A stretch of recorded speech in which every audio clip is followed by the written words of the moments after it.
Well, for years, if a first responder complained he is suffering from post-traumatic stress disorder, PTSD, his cry for help under Florida's workers' comp program would most likely be denied. And if it weren't related to a physical injury, it was just not covered. But with the rising rate of suicide among first responders, that law is being changed. Those on the front lines say it is time, and they spoke with On Your Side's Ken Amaro. In Jacksonville, there are about 1,400 fire and rescue first responders. Many of them have experienced PTSD, but until now, in order to get help, they had to show some kind of physical injury.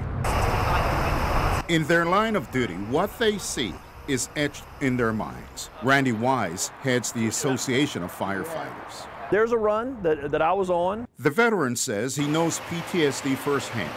There's one traffic fatality, he says, he'll never forget. This gentleman that passed, his Nextel was going off, and I could hear his friend going, "Hey man, where are you at? Where are you at?" And that was that moment where I went, wow, and it's like I can recall that memory like it was yesterday. Wise says it may not happen on one call, but the longer you're on the job, PTSD becomes a reality. We have a pretty high divorce rate in the fire service. We do have some substance abuse issues. And apparently it's resulted in a high suicide rate among first responders.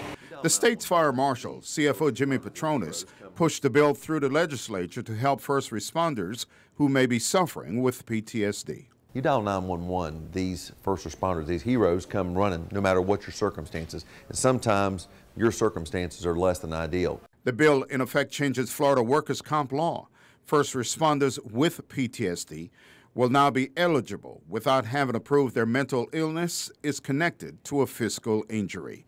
Wise calls it a win. Absolutely, it's a win. The governor is expected to sign the bill into law, and it takes effect immediately. Many of the first responders I spoke with say the sooner, the better. Ken Amaro, First Coast News, On Your Side.